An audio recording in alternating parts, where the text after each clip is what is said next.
নমস্কার, আমার আসাম ব্লগে আপনাদের সবাইকে অনেক অনেক স্বাগত। সকালবেলা উঠে চলে আসলাম এখন রান্নাঘরের দিকে।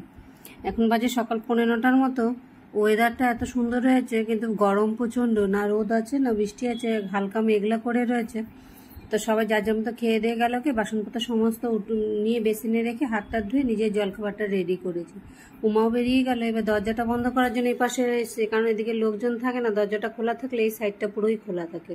সেই জন্য আগে দরজাটা বন্ধ করে গিয়ে এবার নিজের খাবারটা নিয়ে জলখাবারটা সেরে নিয়ে আগে মোটামুটি ঘরের কাজকর্ম, বাসি কাজকর্ম সারা হয়ে গেছে। নিজের জলখাবারটা রেডি করে রেখেছি। আজকে জলখাবারে পরোটা করেছি আর ছোলার ডাল করেছি। আর সঙ্গে আজ ওটস তো নিই, কারণ ওই যে উমাকে পরোটা দিলাম, ও দুটোর জায়গায় একটা খেয়ে গেল, সেই জন্য আমার এখানে বেশি হয়ে গেলো। আর ওটস বানালাম না, ওই খেয়েই আজকে জলখাবারটা খেয়ে রান্নাঘরের দিকে চলে এসেছি।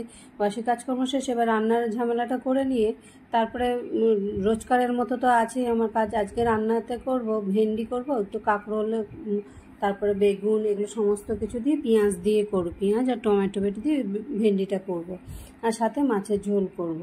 তাই এগুলো আগে তো আমার তো সমস্ত রান্না তো আঝার লঙ্কা ছাড়াই হয়, সবাই জানেন যে আগে লঙ্কা ছাড়াটা করে নিয়ে তারপরে লাস্টে কাঁচা লঙ্কা হয়তো কেটে মিশিয়ে দিয়ে, নাহলে লঙ্কার গুঁড়ো মিশিয়ে আবার মশলা কষিয়ে নিয়ে তারপরেই করি।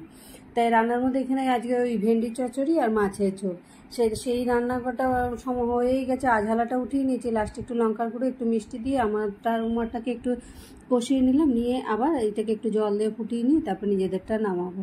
রোজকার রান্নাঘরের এগুলো সামান্য রান্না, কিন্তু তেমন একটা কিছু করি না। ভাত আর সঙ্গে হয়তো একটা কি দুটো তরকারি হয়, কিন্তু রান্না করতে করতে মোটামুটি ঘন্টা দেড়েক সময় সমস্ত কাজ সেরে বেরোতে ঘন্টা দেড়েক লেগে যায়। তাই জলখাবার শেষ করে 10টা নাগাদ ঢুকে গেছি রান্নাঘরে, কিন্তু এখন মোটামুটি 11:30টার মতো বাজে। সেই রান্নাঘর মুছে টুছে বাসন টাসন মেজে সমস্ত কিছু করে বেরোতে বেরোতে সে 12টায় কাছাকাছি হয়ে যায়। সেই জন্য আগে যে এক এক সময় ভাবতাম যে আগে একসাথে মাছের ঝোল টোল, রোজ দিনে একই মাছের ঝোল আগে একসাথে করে রাখতাম, দুদিনের হয়ে যেত। কিন্তু এই উমার পেটের প্রবলেমের জন্য সেই জন্য আর গ্যাসে যাই খায় তো গ্যাস হয়ে যায়, সেই ঝামেলার জন্য আর বাসিটা করি না। যা করি সঙ্গে রোজেরটা রোজ করি, বাসি আর ফ্রিজে রাখার চেষ্টা করি না। একটু তাড়াহুড়া করে করতে হয়, কিন্তু উপায় নেই, কী করবো। সেই সমস্ত কিছু করে নিয়ে রোজকার মতো খাবার দাবার বেড়ে নিয়ে বসে পড়লাম। এবার খেয়ে দিয়ে আমি তো বেরোবোই টিউশনের জন্য, আমার তো টিউশন রয়েছে। এতে এখন এই গরমের জন্য আর স্কুলগুলো আবার সেই আগের টাইমে হয়ে গেছে দেখে একটু দেরি করেই বেরোতে হয়। আজকের মতো ব্লগটা এখানে শেষ করছি। আমি বেরিয়ে পড়লাম আমার টিউশন, আগে একটা সামনের টিউশন আছে সেটা করে তারপরে দূরের টিউশনগুলোর জন্য বেরোবো।